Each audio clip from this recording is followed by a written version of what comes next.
tardes a nuestro auditorio virtual y presencial. La Academia de Historia del Tolima les saluda muy fraternalmente y nos regocijamos de estar hoy, 19 de agosto, convocados para escuchar a un autor y a una obra revelador y reveladora de los ancestros de nuestra región tolimense. El trabajo que ha hecho Javier Fernando Aranda Ortega es un trabajo francamente juicioso, riguroso, muy original, muy creativo y que seguramente llamará la atención, como yo creo que ya lo ha hecho, en distintos auditorios en donde él ha presentado su obra. Recientemente creo que en Colibrí. Sí, hace 4 días. Hace poco se hizo la presentación de esta obra acá para otro tipo de público. Pero en este momento la Academia se complace mucho en tenerlo presente a él y a todos ustedes, especialmente a sus acompañantes, a su madre, que creo que ha sido definitiva en este proceso. Es para nosotros, pues, tema sobre el cual podríamos entrar a hacer hasta seminarios completos, ¿no? Diplomados, porque si hay un tema que está pendiente en la historiografía colombiana y particularmente la tolimense, es el de la etnogénesis del pueblo tolimense.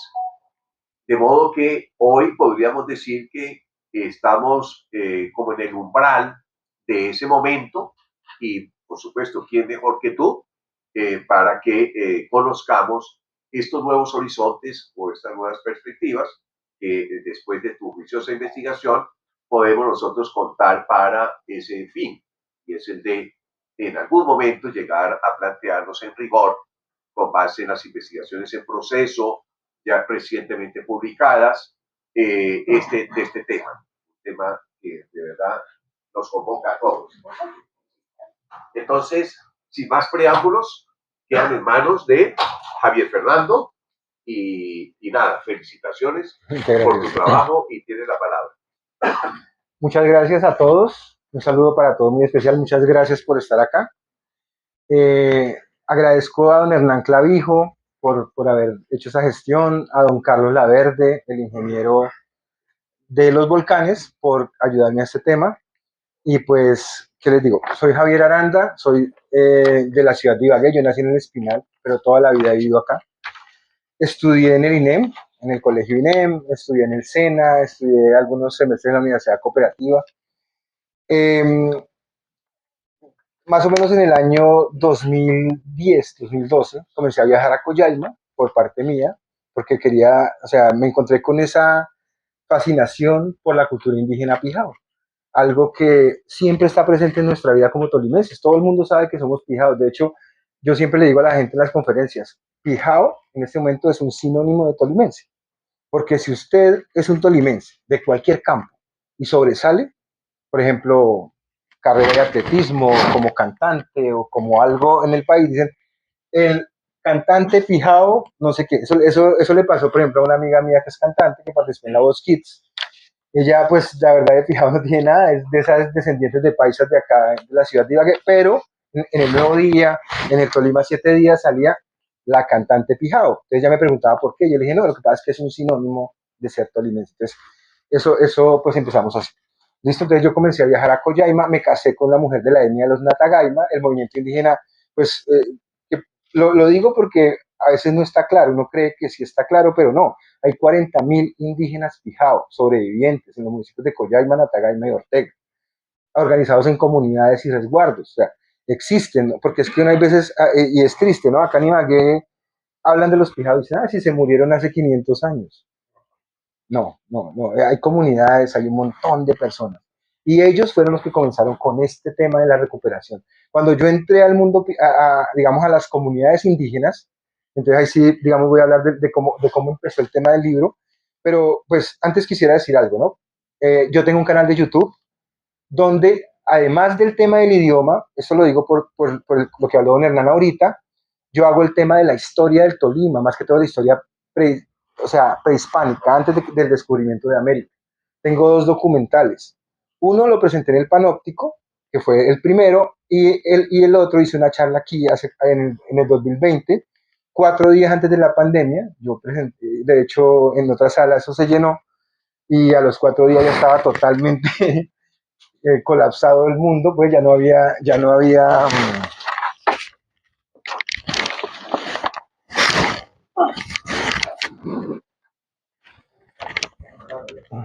buenas, ya no habían.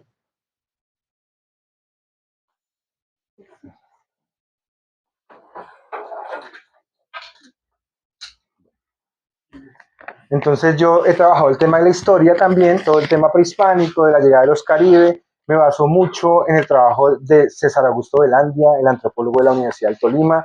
Mi trabajo, como lo dijo don Hernán, él dice original, se trata de lo siguiente. Se trata de que a mí me gusta traducirle a la gente las cosas, por eso este libro es tan pequeño. ¿Sí? Sí, no es muy grande, yo lo podría haber llenado, ¿sí? Podría haber hecho un libro de 200 páginas, pero yo lo que quiero es que si una persona indígena del último resguardo de Collaima, en Ilarco, en Guaguarco, en Totarco, quiere comprar mi libro y leerlo, quiero que lo entienda. Entonces está en un lenguaje muy sencillo, esa es la idea, ¿sí?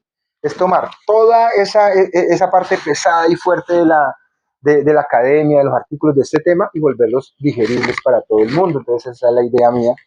¿Listo? Eh, bueno, mi trabajo tiene un estilo y es de la inmersión. O sea, yo llevo, como he dicho, 20 años en esta labor. Yo tengo 50 años en este momento. Llevo 20 años y nunca había sacado nada, solamente los documentales, ningún libro, porque yo quería esperar a estar dentro del movimiento indígena. O sea, sentir todo lo que es estar dentro de la minga, todo eso.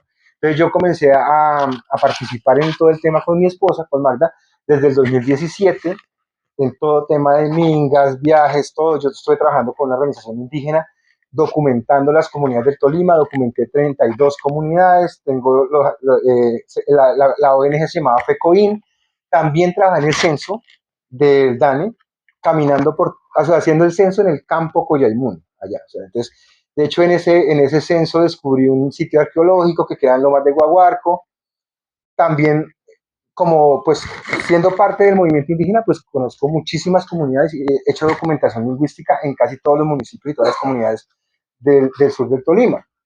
En ese tema llegué a la escuela de Moanes EMAPI en Los Bohíos, en Castilla, Tolima.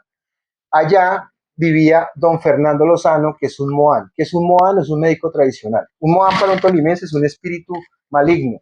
Para un indígena es el dueño de los peces, dueño del agua y también el médico tradicional. Se llama así, o sea, la palabra es sinónima de médico tradicional. El Moán Fernando fue el que me comenzó a comentar. Yo le preguntaba, ¿no? Bueno, Moán, ¿cómo es esto? ¿Qué pasa con los pijamas? Entonces me contaba todo lo que habían vivido, todo eso. Y ahí fue que me dijo, existía una lengua, un idioma, y ese idioma está más o menos documentado en el libro Diccionario Indio, o sea, unas cositas así. Lo cierto es que a mí me quedó una obsesión por el tema y lo primero que hice fue venir aquí, o sea, aquí en esta biblioteca comenzó mi trabajo con este libro, porque aquí está el Diccionario Indio del Gran Tolima. Entonces yo cogí el libro y yo no sé si era en esta sala o en otra donde uno puede escanear, o yo no sé si todavía se pueda, pero ¿sí se puede? Sí, allá arriba. Bueno, entonces yo comencé a escanear el libro hasta tener una imagen del libro y comencé a trabajar ese libro, ¿cierto? Entonces así comenzó mi trabajo de la Becky con Imin, ¿cierto? Entonces, ahora, bueno, entonces, vamos a hacer la conferencia y luego la mitad para preguntas. O bueno, pues no sé si. No, porque es que dices que Pijao es sinónimo de tolimense, pero al norte no es Panchi. Sí, claro. Pijao no es más bien sur. ¿Qué te digo? Cuando yo digo que Pijao es sinónimo de tolimense, no estoy hablando de la cultura indígena de Pijao, sino de la cultura tolimense actual. O sea, lo que es la gobernación, todo el territorio, ¿sí me entiendes? Porque sí he visto ese caso. Yo he visto, de hecho, una cosa especial. Cuando una persona del Líbano Tolima, que todos sabemos qué pasa, no son tolimenses, ni panches, ni pijados, sino que son paisas, ¿cierto? Entonces, de todos modos, como estamos hablando del mainstream tolimense, dicen, Por ejemplo, el ministro Jaramillo. ¿Qué día yo vi? El ministro Pijao, y una vaina así. El funcionario Pijao. ¿Por qué? Porque eh, digamos que es más o menos como Uruguay o Paraguay. ¿Cuál es el que se llama charrúa? Uruguay, eso, Uruguay. Entonces es más o menos lo mismo. Independiente si vienen de Italia, de España, de todo, si es uruguayo, es charrúa. Algo así es lo que se da con ese sinónimo. ¿Cierto? Bueno, entonces ellos me comentaron, yo comencé a estudiar. Lo primero que hice fue venir aquí a sacar el listado de palabras de Pedro José Ramírez Sendoya. ¿Qué fue lo que hizo Sendoya? Imagínense que en 1942 se fue para Ortega a hacer documentación lingüística. Sendoya es un pionero. Eh, Pasa algo con Sendoya y es que como él hizo una investigación lingüística, un trabajo lingüístico en 1940, si usted lo mira desde la lingüística moderna, obviamente, pues fallas en lo que hay, es muy diferente, está desfasado. Pero es que él empezó ese trabajo. O sea, porque es que hay gente que, o sea, de los que estudian el idioma acá en el Tolima, hay gente que ha llegado al extremo de decir que a Sendoya no lo puede ni nombrar. Y yo digo, ¿pero cómo? ¿Cómo así? Y uno de los que más reivindica a Sendoya es César Augusto de Landia. Dice, no me vengan con el cuento de que no lo podemos nombrar. Si él es nuestro pionero, o sea, no solamente en el tema lingüístico, es en el tema histórico del Tolima. Él hizo los primeros listados de tribus, todo eso. Ese libro es espectacular, está acá, es grande, es muy bonito, y pues lo recomiendo. Diccionario Indio del Gran Tolima es la base más importante a nivel de bibliografía de este libro, ¿listo?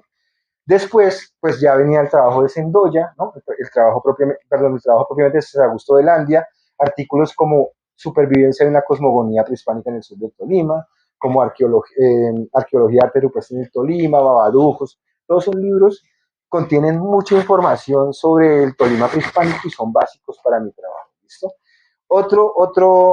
Digamos, base, que ya eso es más ideológico, es Quintín Lame. Quintín Lame escribió un libro, se llama el libro del indio que se educó en la selva. ¿Qué es lo que yo tomo de Quintín Lame? El estilo de literatura y eso como de mezclar historia, ideología, toda clase de cosas y ponerlo como de un modo muy poético. Ese es un estilo que a mí me encanta yo. Y también he sacado palabras, lugares de la obra de Quintín Lame. Entonces, digamos que el libro se basa en eso, en tanto la historiografía del diccionario indio, el libro de Quintín Lame, las crónicas de India, esa es la otra, más que todo de Fray Pedro Simón y Fray Pedro de Aguado.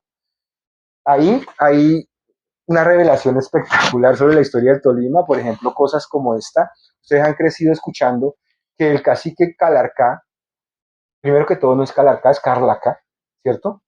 Que, que peleó con un tal Baltasar acá en Ibagué, nada, nunca lo hizo, ni siquiera se dieron en el mismo lugar. Sí peleaban en cada uno en un bando, pero nada, nunca hubo una pelea, que se robó un bebé, que se lo comió, o sea, locuras sin sentido. Usted lee ese libro, las crónicas de Indias de Fray Pedro Simón, y hay 60 páginas sobre Calarcá, contando todo lo que hizo, contando que era un tipo atlético que saltaba por el aire, que se enfrentaba con 20 españoles, que hacía de todo, pero nunca hablan de toda la leyendología que se inventaron acá las clases altas de Ibagué sobre Calarcá.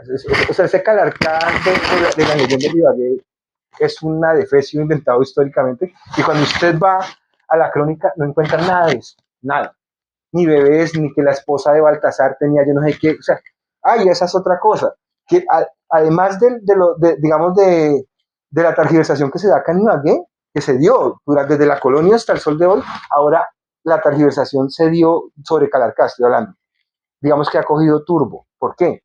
Porque ahora los paisas de Calarcá y del municipio de Pijao se están inventando todo, o sea, se lo inventan todo. Ahora, para ellos Calarcá no estuvo ni en Ibagué. Calarcá es tolimense, nació en Chaparral y atacó Ibagué. Nunca pisó el Quindío. Sin embargo, ahora usted mira a los historiadores del Quindío diciendo que Calarcá nació allá, que murió allá y que peleó allá. Y que ni siquiera estuvo en el Tolima. Llegan al punto de decir eso. Yo escuché un historiador que decía diciendo, es que los tolimenses nos han expropiado a Calarcá. Yo decía, ¿qué? Ese municipio lo fundaron fue en honor al Tolima. O sea, no es porque Calarcá estuvo allá, es porque los paisas que llegaron en 1880 dijeron, allá queda el Tolima, vamos a hacer un homenaje a la historia, busquemos la historia del Tolima, encontraron el nombre de Calarcá y le pusieron Calarcá, pero nunca estuvo allá. Entonces, esa es una cosa pues, que quería dejar clara. El libro, ¿cómo es el libro? El libro está hecho en dos partes, ¿cierto? La primera parte es contexto, yo quiero que ustedes sepan todo sobre el idioma, cómo desapareció, el estado del arte, qué investigaciones se han hecho, y también a nivel de contexto, no solamente sobre el tema de la lengua pijao, está el contexto del mundo pijao. O sea, yo quiero saber que la gente que conozca las palabras sepa en qué mundo se mueve eso. Entonces, hay un mapa donde muestro cómo era el Tolima prehispánico, o sea, las tribus caribe, emparentadas, porque, bueno, aquí puede haber mucho problema con los antropólogos y eso, porque, ay, es que se está diciendo que había una nación pijao, que no sé qué, y eso no era así, porque cada nación hablaba su idioma. Bueno, entonces vamos a simplificar en algo. Tribus caribes afiliadas al ámbito tolimense, ¿sí? Con una cultura propia, unos dioses, unas cosas especiales y un idioma relacionado.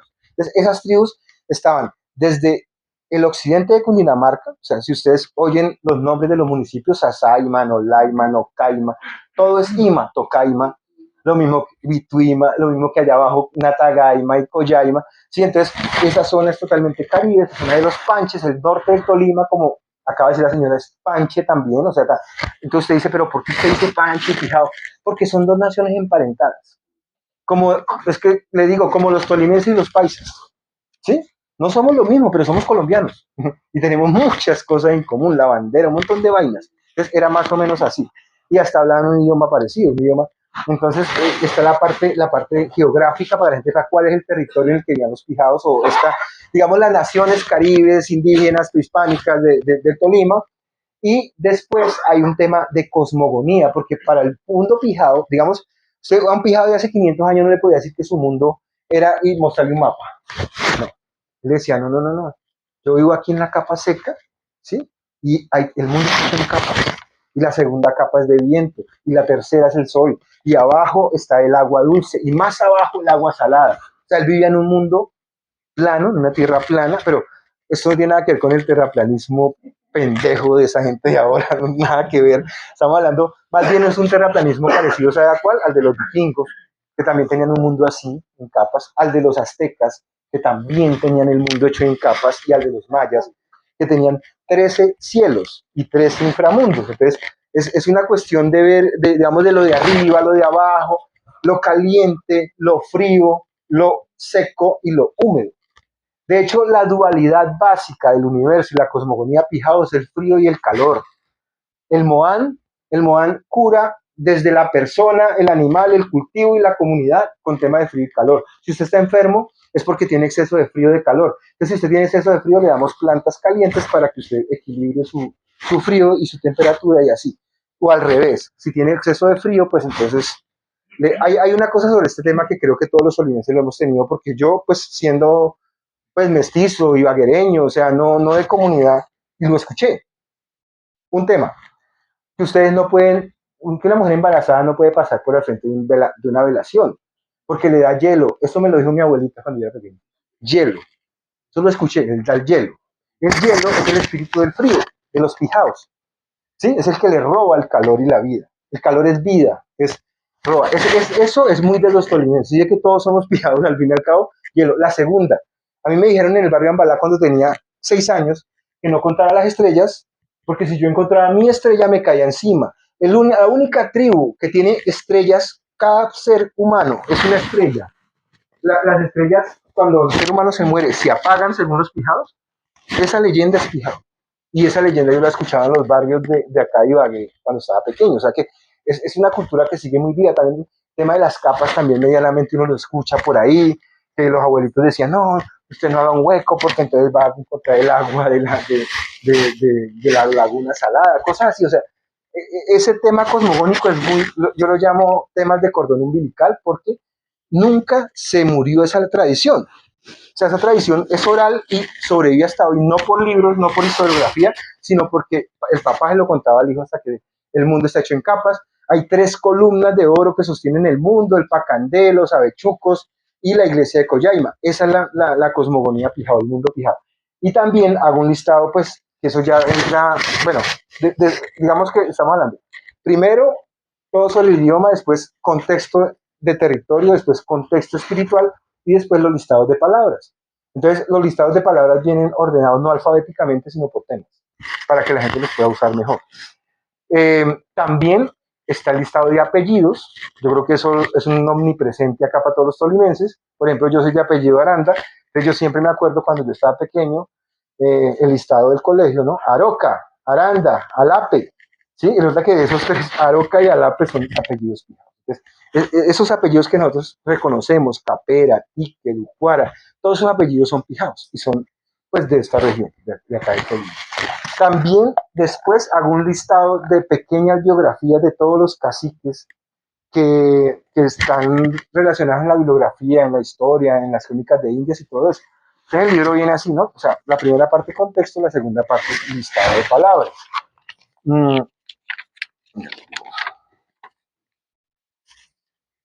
bueno, eh, digamos que el libro ha tenido una recepción muy buena y les voy a contar una anécdota que pasa con este libro. Y es que un año antes de que el libro saliera, el libro fue lanzado en Coyaima en febrero de este año. El CRIT creó una cartilla del idioma, que creo que se llamaba idioma pijado, no sé, algo así, yo por ahí la tengo. El CRIT la regaló a todas las comunidades y las comunidades comenzaron a llamarme, a decirme, mire Javier, ¿qué es esto? O sea, ¿por qué? Entonces yo, no, pues está bien, no sé qué, pero a la gente no le gustó.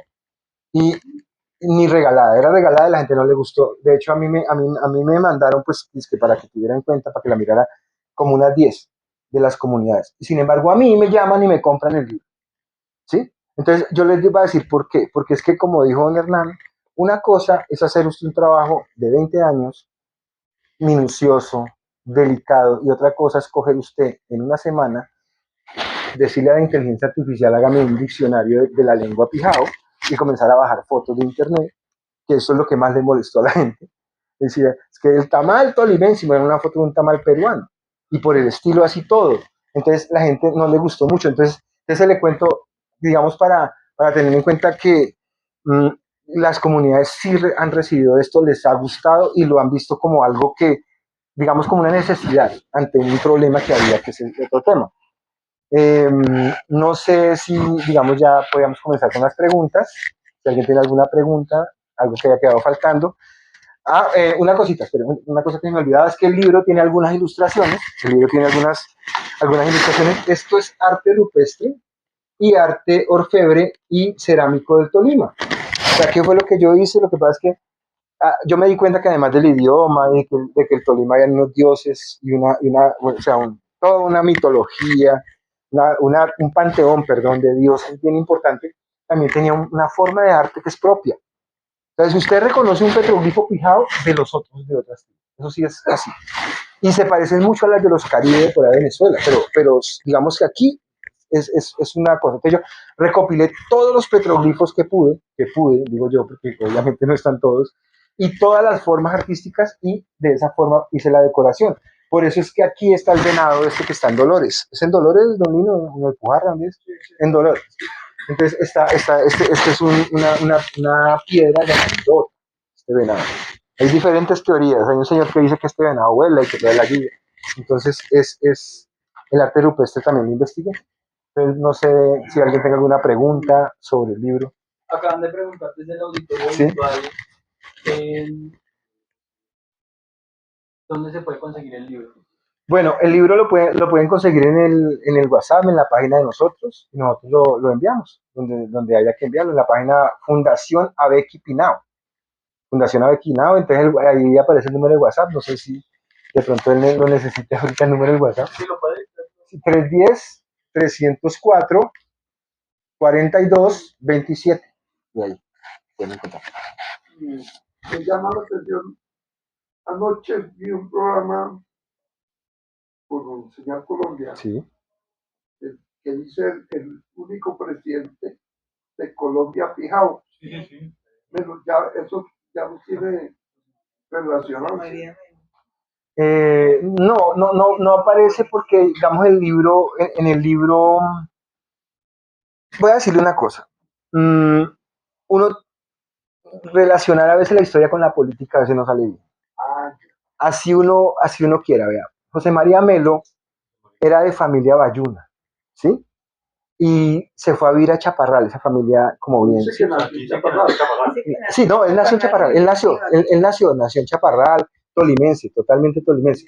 Sino que al presidente le gusta decir que nació en Coyaima, que queda al lado de Chaparral. Es que usted mira, está Chaparral acá y Coyaima queda acá, o sea, son pegados. Entonces, pues, como digo yo, cuando usted ve la historia desde lejos, que ese es uno de los problemas que yo tengo con Lucena Salmoral, que yo creo que todos los conocen, el antropólogo de los años 40 español, que dijo que el Tolima quedaba en Nariño y que aquí no existían ni venados, ni guatines, ni nada. Que como no había ningún animal que usted pudiera comer, entonces teníamos que matarnos y comernos la carne humana. O sea, eso fue lo que dijo Lucena Salmoral. ¿Y qué pasa? Usted nota que Lucena Salmoral jamás vino a América. No conocía ni Colombia ni el Tolima y estaba haciendo un libro sobre los pijaos. Entonces, así pasa mucho con el tema. O sea, sí, es bonita esa historia de Melo, de todo eso, y sí, luchador también, muy social. Él estaba con los artesanos. Pero así que usted diga indígena, así como tal, es como que no está claro el tema. ¿Tú crees en el presidente negro primero? Indígena. Indígena y negro, ¿no? No, hay otro. Creo que el coronel Rondón es el negro. Que murió en México peleando a la revolución para Lo que pasa ¿sabe? Es que ese es el punto. Y hay otro presidente negro que lo tenían borrado en el Palacio de Nariño. Sí. Tuvieron que poner otra vez el cuadro. Lo que pasa es que Melo es súper interesante en todos los temas. ¿Verdad? Primero, nacer allá en Chaparral. Segundo, hacer una guerra contra los ricos de Colombia. Y tercero, ir a luchar con Benito Juárez. Sí, pues las causas de danza. Benito Juárez, o sea, es que Benito Juárez es como, o sea, un monumento así de los... ¿Por qué? Porque es el primer presidente indígena de verdad. O sea, él era oaxaqueño, es más, él no sabía hablar español de hasta los 10 años. La embajadora de México dijo que José María Melo era un héroe mexicano nacido en Colombia. Sí, porque claro, sí, claro, como el coronel Jaime Rook, por ejemplo. Es un héroe colombiano y por eso, pero nació en Inglaterra, ¿sí? Porque él vino, José María Melo, eso le digo, por eso, porque fue a luchar con Benito Juárez. O sea, y Benito Juárez, si usted mira, es una figura histórica, pero una cosa como la copa de un árbol, pues así. ¿Ah? Acá no. Ya que está hablando de historia de los indígenas, del criado, de la tribu, me llamó también anoche la atención lo histórico del Valle de San Juan. Yo tanto que he ido allá, yo no conocía nada, siendo yo de Ortega y vecino ahí, y hay una cuestión histórica, ¿verdad? De las minas de cobre, de oro, de todas esas ruinas históricas, que hasta anoche fue que lo vi. O sea que si, digamos, nosotros no conocemos la historia ni siquiera de nosotros mismos. No, sí, es triste, pero es verdad, sí.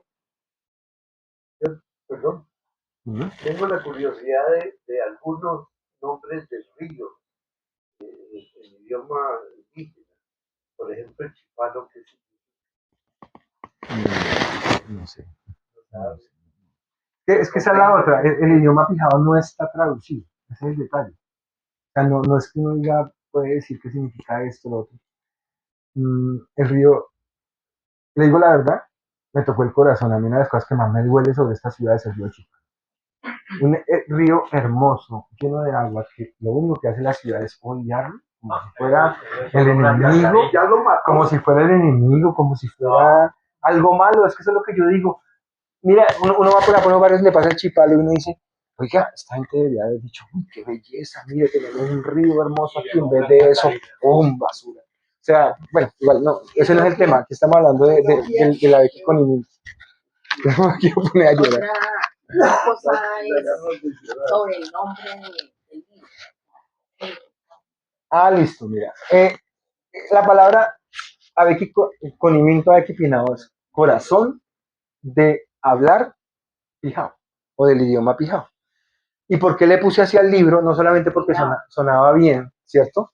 Sino porque las palabras de ese listado que yo les digo que saqué de Sendoya, de la biografía, de las crónicas de Indias y de toda esa bibliografía, son centrales.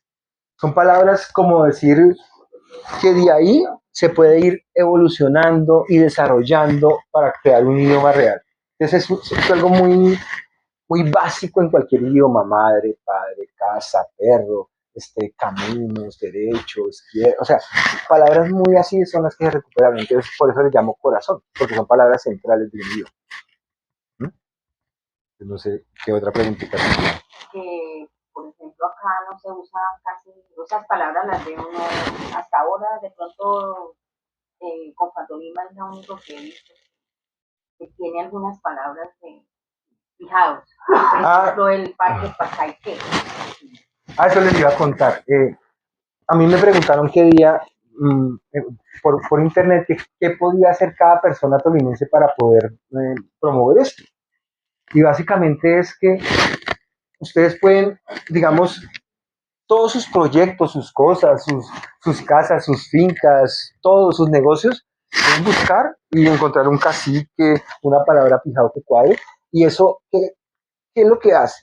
Se llama, yo no sé si eso exista, yo no sé si ese concepto que les voy a decir exista en la vida real, no sé si acá hay algún académico que me pueda ayudar, pero el tema es el siguiente. Yo pienso que, por ejemplo, cada pueblo, cada nación tiene un valor intrínseco cultural, un peso, digámoslo así, cultural. Y ese peso lo da la cantidad de cosas que sean propias de su cultura. ¿Sí? Es decir, por ejemplo, si los tolimenses en este momento nos apropiamos de todo un idioma y entonces comenzamos a bautizar y cuando la gente que llegue al Tolima diga, ay, mire, aquí queda la iglesia, perdón, la hacienda Collará, la panadería Ibanasca, la no sé qué, eso hace que el peso cultural del departamento crezca, ¿me entiendes? Sea más fuerte, ¿sí? En lugar de pi, como los Eso. Sí, exacto, porque si todo se comienza a llamar fresh food y tropical wash y todo eso, entonces, ¿qué pasa? Nosotros, valor cultural no tiene esta tierra, simplemente lo que yo digo es una periferia del occidente. En vez de eso, si nosotros tenemos valor cultural propio, nosotros somos el centro, no una periferia, no por allá, lo que queda allá al lado.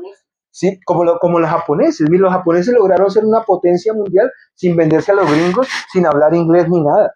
Ellos hacen sus cosas de otaku, de samurái, a su modo. El rock japonés es en japonés y punto. Y habla de los espíritus, de los chirigami, de todas esas cosas. Entonces, nosotros también podemos ser eso. Tenemos nuestro propio idioma. Tenemos todo un sistema de escritura y de arte. Esa es la otra. Esos petroglifos y esos geoglifos, como los del Valle de San Juan, por ejemplo.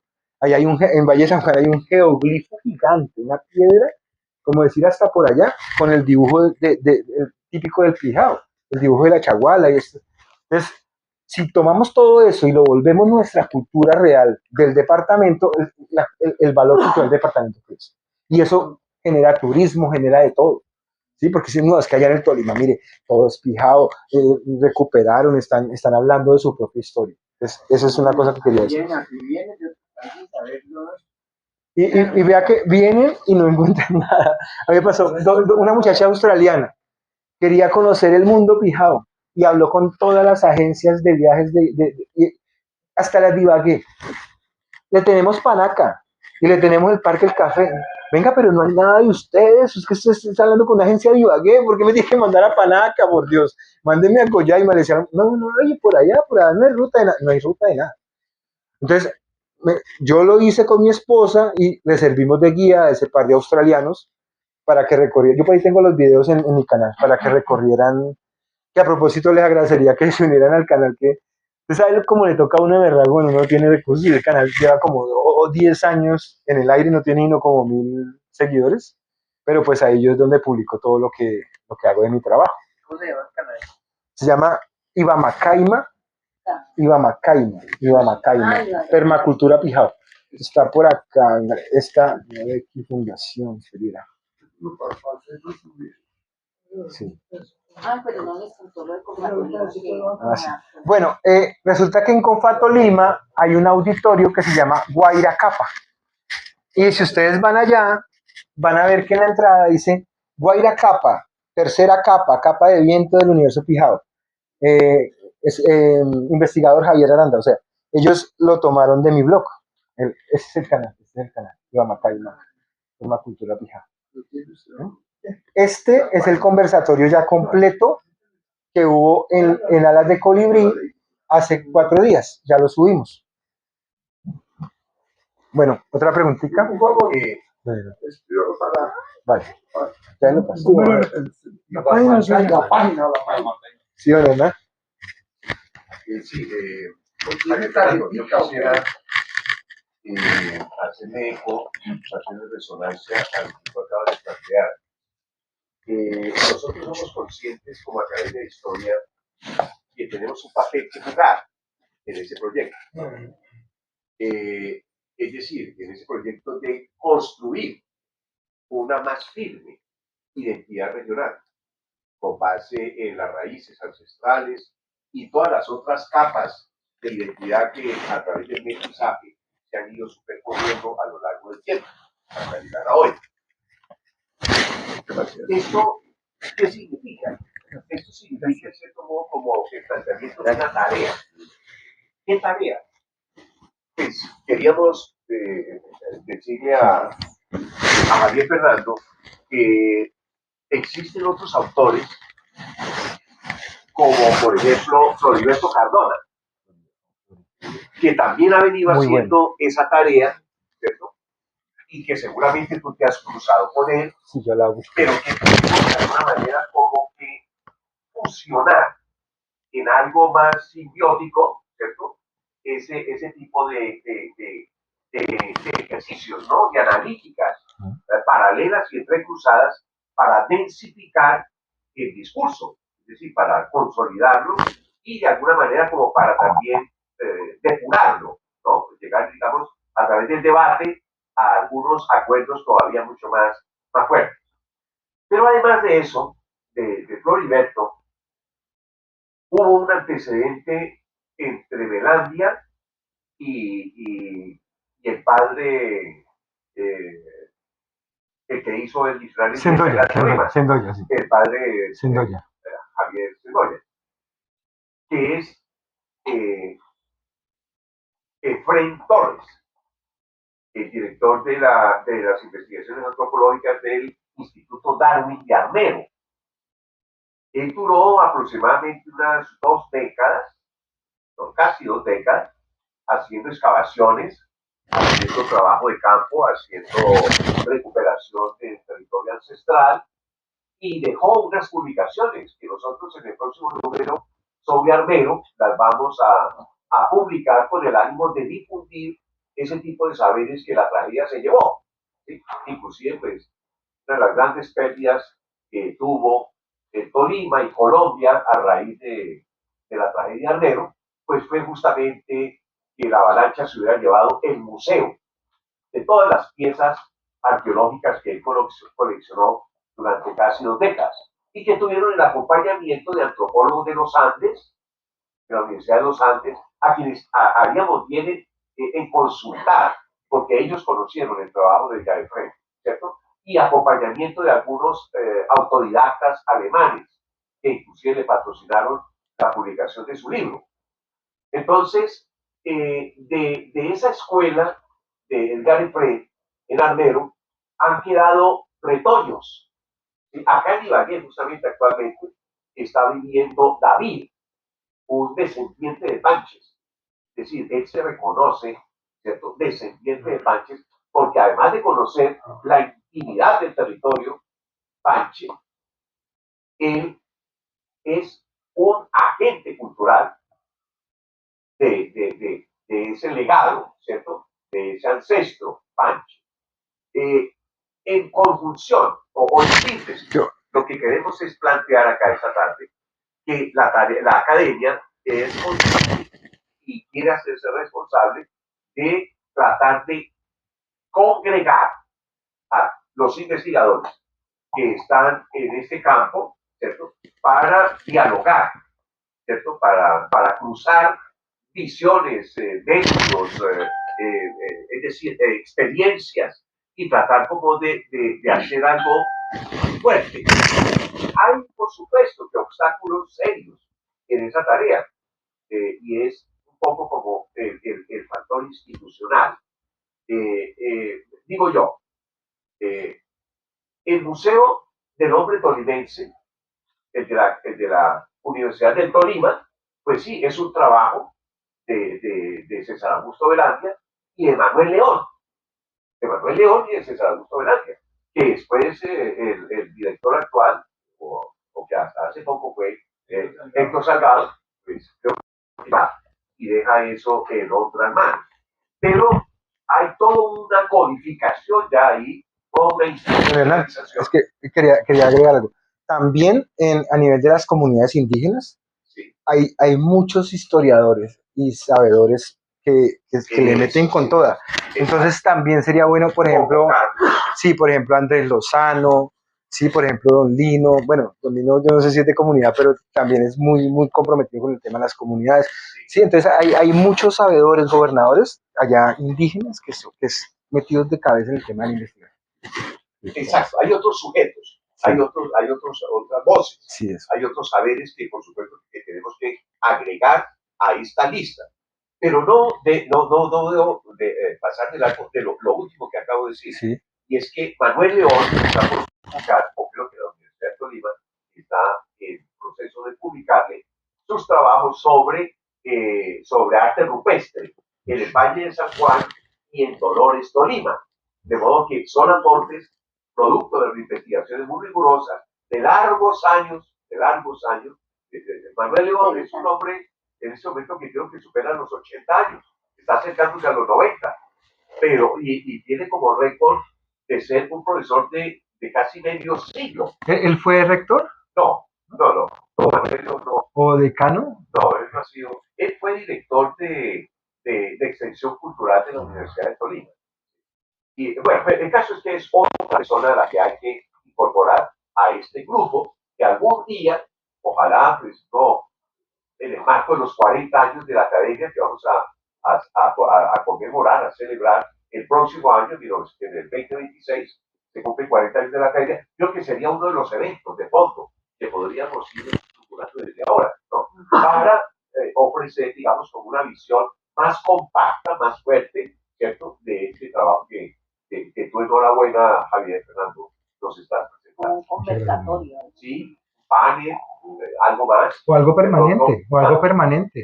Toda una, sí, como dice don Hernán, es que la idea es que vayan saliendo consensos. Sí, por ejemplo, de la reunión número 20, nos dimos cuenta que, por ejemplo, el territorio estaba dividido así o así, después de las discusiones, y pues, sin decir verdades absolutas, pero sí aportando. También complace mucho que este auditorio pues, recepcione esa idea que ojalá nos acompañe también para que vayamos, lo que nos estén preguntando, bueno, ¿qué pasó con lo que usted dijo tal fecha? Esto, lo otro, pues para que sintamos que desde la base hay, digamos, como un interés, ¿no? Para que, porque otra cosa es cuando uno se programa, cuando uno programa desde el escritorio, ¿no? O desde el gabinete, este tipo de eventos, y entonces hay que buscar los públicos. Tú tienes tu público en YouTube, creo que por acá tiene, creo que estaba nuestro historiador, arquitecto André Francé, que también viene trabajando este tema de la historia, de las historias, ¿eh? Y entre otras cosas. Me acaba de decir. ¿Cuánto vale el libro que ya lo compré? Ah, oiga, pues, que lo lleve. Algo importante que sacamos conclusiones, que un aporte muy importante a la de Colibrí, fue que decía alguien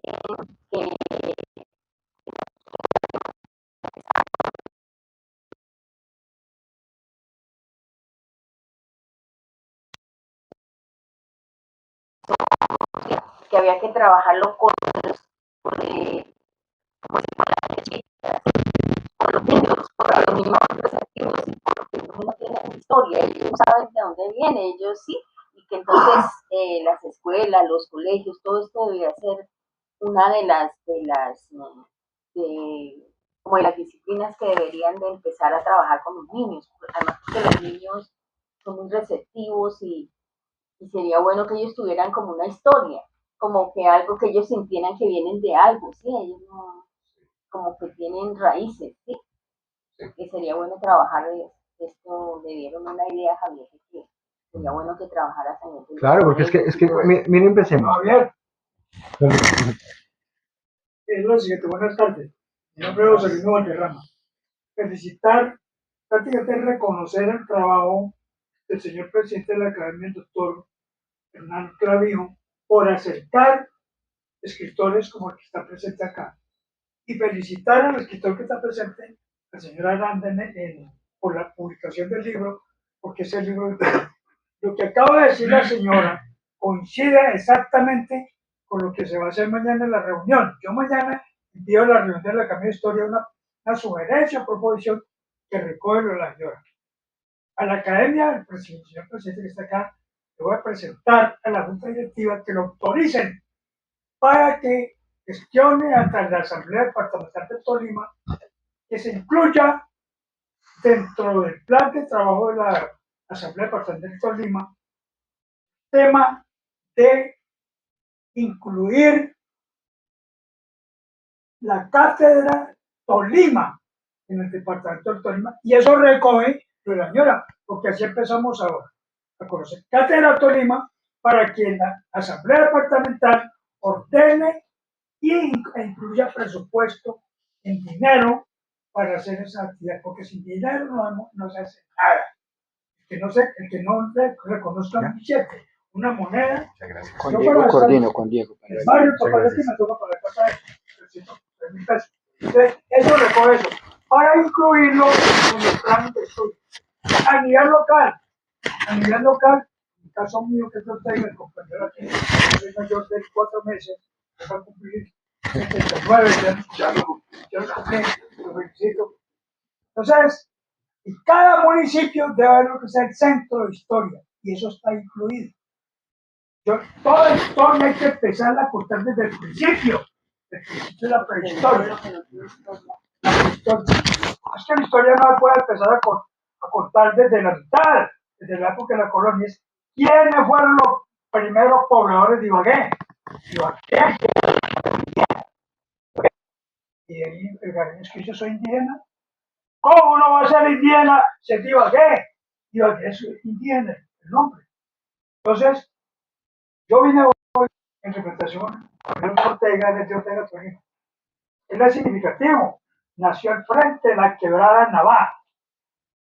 Apellido, nombre indígena Navá. A Navá la quebrada que surge el acueducto de Ortega por gravedad, porque está en lo alto. El río está como 100 metros más alto que el aeropuerto. El lago es de nivel. Se da el lujo de haber nacido en la cordillera Calarma. La cordillera de Calarma es la misma Calarcá. Lo que pasa es que los españoles cambiaron el nombre, porque como la conquista fue militar, no fueron los civiles, militares. Una conquista española con militares. La primera clave que hacían los conquistadores era cambiar el nombre a los lugares y cambiar el nombre a las personas. Es un sistema de guerra. Entonces, él sabe tu historia. En mi caso, yo nací al frente de la quebrada de Chiquinima, la corregimiento de Chiquinima. Mi mamá es indígena. Chiquinima, donde Quintila me... Tuve la fortuna de conocer a Quintina desde los 5 años. Tengo la fortuna de vivir en la misma manzana o cuadra. Tengo la fortuna de conocer la segunda esposa, los hijos, compañeros míos. Entonces yo no soy gratis aquí, mi mamá es indígena. Por eso hago parte de la Academia, siempre me identifico. Yo soy integrante de la Academia de Historia. Aquí están los integrantes, el señor doctor Hernando Lozano, el presidente de la Academia. Siempre que escribo una carta, escribo Joselino Valderrama, representante del tema indígena en la Academia de Historia del Tolima. Ese es el tema mío, estoy en mi mundo. Muy bien. Sí, Carlos Fernando, Javier Fernando, concretemos.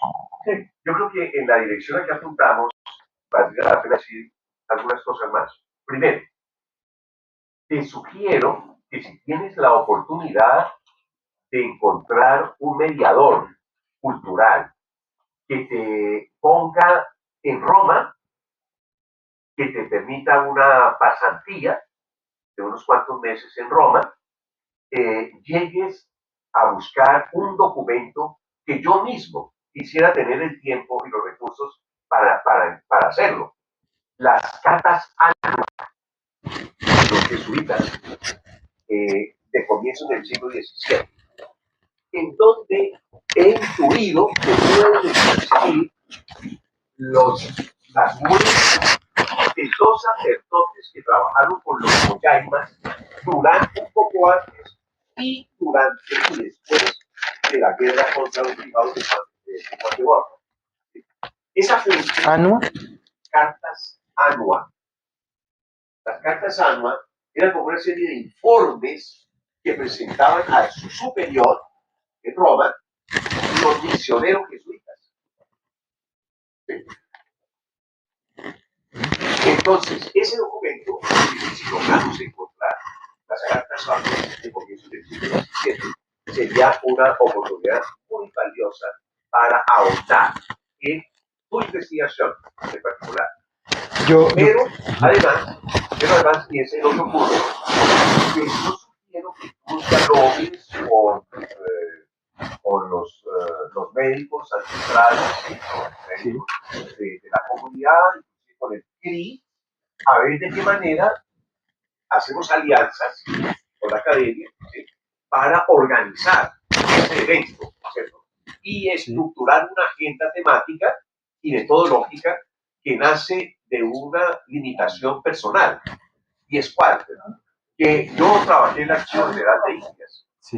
y conozco pues algún tipo y tengo trabajos inéditos sobre los Gaimas y Nata Gaimas durante el siglo XVII y XVIII. Entonces, ese tipo de conocimientos se podría articular a tu pesquisa en las cartas ANUA para mirar cómo hay unos hilos que están pendientes en ese tema que tú estás planteando acá en el libro, ¿sí? Porque las toponimias, las antroponimias y todo este tipo de cosas, pues obviamente que son como codificaciones de la lengua castellana, ¿sí?, de voces, ¿no? De voces y fijados. Entonces, eso desde el punto de vista de la dimensión lingüística y semántica, perdón, hay que abordarlo también a la luz de otros contextos, ¿no? Como por ejemplo el régimen de la encomienda en estos pueblos, el cobro de los tributos indígenas de estos pueblos, porque ustedes saben que el resguardo más grande que se adjudicó en la Nueva Granada se lo adjudicaron a los Coyaimas y Natagaimas como contraprestación a su apoyo al ejército de Juan de Bosch en la guerra contra los criados. ¿Sí? Entonces, hay unas tareas pendientes que necesitan equipos. No es un trabajo en solitario. Eso, sí, porque uno se puede demorar 20 años. No, si uno lo hace solo, se puede ir toda la vida en eso. Formar equipos y construir agendas comunes para que, mediante la división del trabajo, se pueda avanzar realmente y se pueda garantizar este tipo de propuestas. Y es que los resultados de eso, como tú mismo lo acabas de hacer con tu libro, sean tan transparentes, ¿sí?, que le lleguen a cualquier tipo de lector. Don Hernán, sobre lo que dice don Hernán, tengo una cosa final para decir. Bueno, yo les mostré que la investigación viene y usualmente tiene raíces en la colonia, ¿cierto? Las crónicas de Indias, cartas coloniales y eso, y luego, ¡pum!, pasamos al siglo XX, inmediatamente a mediados del siglo XX con Sendoya. Entonces, ¿qué les quería decir yo esto? Hay mucha gente que habla de que probablemente exista, digamos, libros sobre el idioma pijao, cosas así, ¿cierto? O sea, para poder realmente engrandecer este léxico, que realmente pueda ser un idioma que se pueda hablar y todo eso. Entonces, ¿qué es lo que yo digo? Esa época, el siglo XVI, XVII y XVIII y hasta XIX, es en blanco. Aquí no hay nada de eso. Porque no hay dónde encuentro yo cosas de esa época. Entonces ahí es donde la profesora Susana Matallana Peláez, que realmente ella es amiga mía y yo le tengo un respeto porque es el libro que ella escribió, se llama De Oficis de la Real Justicia. ¿Qué hizo Susana Matallana? Se vino para Ibagué, para Alvarado y el centro del Tolima y se puso a revisar las notarías. Y encontró un caso judicial y lo siguió siguiéndole los documentos del caso judicial hasta Ibagué, Bogotá, todo eso. Y escribió el de Oficios. En ese libro se encuentran nombres de caciques nuevos que no conocía, cómo era la mojanería en esa época. Ella habla de que los mojanes bailaban, los mojanes pijados usualmente bailaban con cascabeles. O sea, eso no lo sabíamos. Yo no he visto ningún moján bailando. Se perdió. Pero usted nunca le tocó ir al Juan Ortega cuando salían con la Madremonte, el caballito, la vaca loca y todos salían, todos, ¿cómo se llaman? El Corpus Christi. Sí. Yo estudiaba en la escuela y lo que sí acuerdo, que los compañeros de la guerra, de los 1000 días y compañeros Quintín Lame. de Cristian Lara, yo en Moña, yo tenía 5 años, 6 años, estaba estudiando, pero lo que sí acuerdo era que uno de los caciques o mandones de los que salían le llegaba, por decir, no sé si era mensual o cada cuánto, y tenía el arrume de periódico allá en la vereda. Entonces, toda esa recomendación escrita que le hicieron, se murió el viejo y se acabó todo. Eso está por ahí.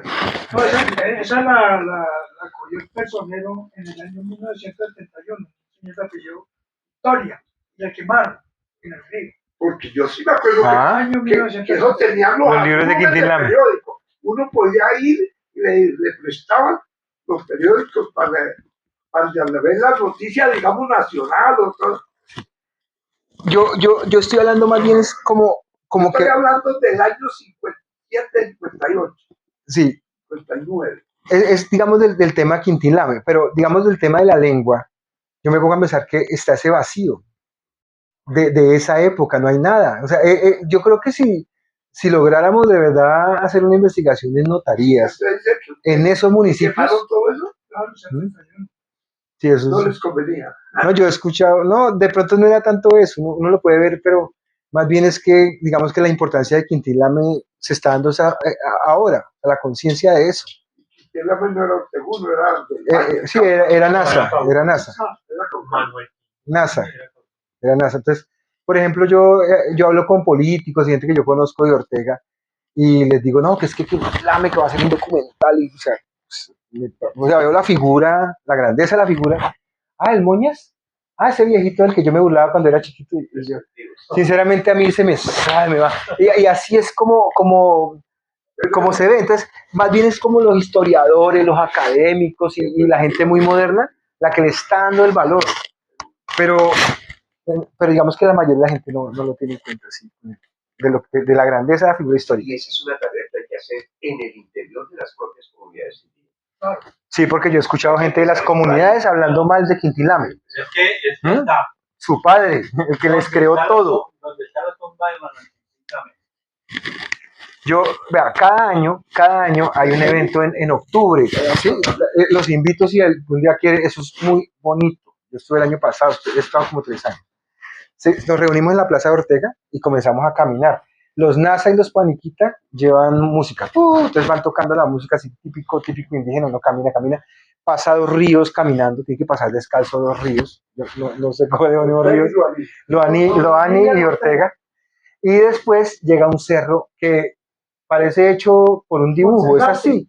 Es cierto que es triangular, bien bonito, o sea, bien bonito, es suficientemente grande, como 200 metros así, y allá arriba quedan las tumbas, varias, porque ahí también hay otras personas, no sé quiénes serán.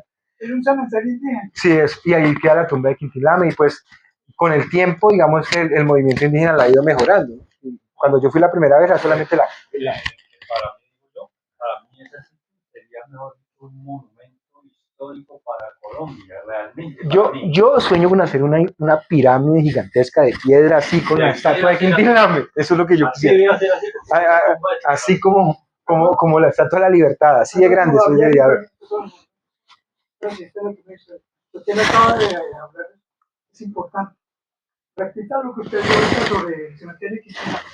No, pues primero que todo, veamos dónde está sepultado Manuel Quintín Lame, porque para mí sería un sitio de adoración. Sí, es que sería un sitio que sería para mí un monumento. No, ya es de adoración, pero tiene que tener lo que usted dice, esa importancia, que Bueno, tenga una estructura física bien. ¿Por qué le hago una pregunta? Porque es que precisamente el jueves, cuando estaba sacando una cita médica de nuestro corrector del maestro, encontré la propietaria del lote del potrero donde está el cementerio. Y me ayudó la información. Le dije, bueno, señora, estaba que hablar con usted para preguntarle, ¿es cierto que usted vendió donde está el cementerio, la parte que usted está hablando? Yo no he vendido porque ese terreno es muy bueno para el ganado. Yo no he vendido. Entonces, yo hablo con los indígenas y ellos dicen, no, es que ya compramos, es que vamos a comprar. Mentira, no han hecho No nada. han hecho nada. Entonces, Se ¿sabes apropiaron. qué es lo que hay que hacer? El municipio tiene que declararlo como un sitio cultural. Sí, claro, claro, tiene que, es que eso tiene mucha importancia. Porque la señora no va a vender. A ella no le importa que No, no, le o sea, importan sí. las vacas. Realmente ese Pero ojo, pero los indígenas ¿Qué? iban cada año. Eso, Sí. el día que cumpleaños No, de no importa, fallecido, venir acá. es el mismo día en que murió Che Guevara, el 9 de octubre. Claro, el Che Guevara murió el 9 de octubre del año 1957. 67, es 1967. ¿El mismo día? Exacto. el año que yo Claro. nací. Entonces no cambia, vida. Entonces no han vendido el lote, el terreno. Pero sin embargo los indígenas del Cauca sí vienen varios. En esa fecha ya hacen. Don Nino, yo le tengo una pregunta. Sí. Es que vea, lo que pasa es que yo vi una entrevista de personas cercanas a Quintín Lame y dijeron, él fue enterrado en el Espinal, pero no, ¿cierto que eso es más bien una vereda que se llama Espinalito? No, Espinalito. no, Espinalito es el que queda al frente del relleno sanitario.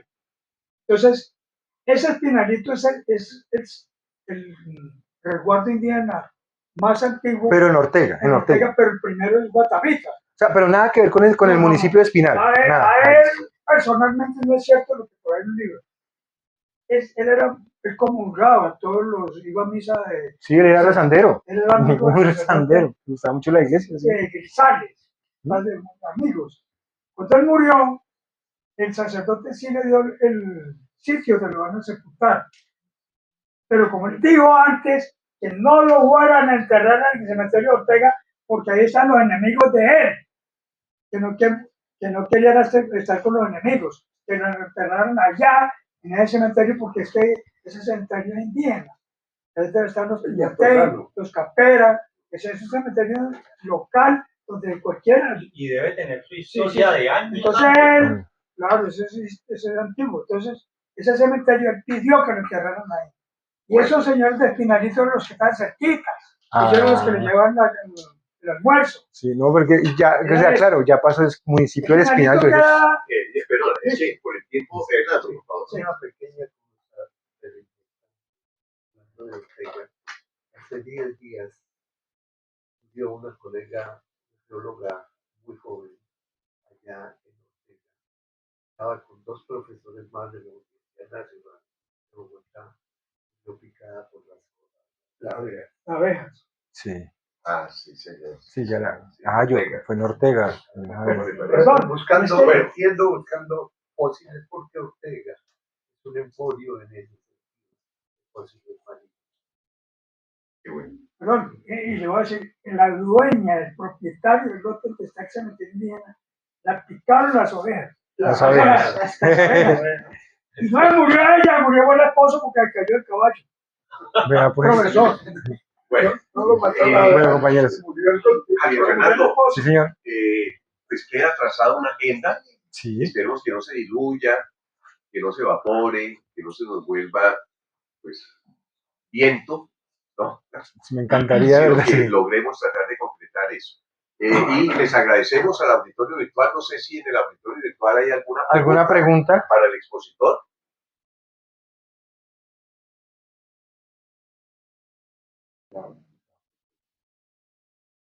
Hay una pregunta de Joaquín Rojas. ¿Por qué el indígena no le gusta el término indio? Bueno, la cuestión es esta. Mucho de ese tema, del tema, por ejemplo, canibalismo, indio, indígena y todo eso, es más tema de los blancos, de los profesores, de los muchachos revolucionarios que de los indígenas. Usted va a hablar, por ejemplo, mi esposa es indígena, yo le digo, esta india y así, o indígena, a ella le da lo mismo, ella dice, yo soy indígena, normal. O sea, ya no se pone que indígena significa esto, que indio es nada. Ellos no piensan en eso. Sí, de hecho, a Quintín Lame le gustaba más la palabra indiano o indio o indígena, porque simplemente por gusto lingüístico.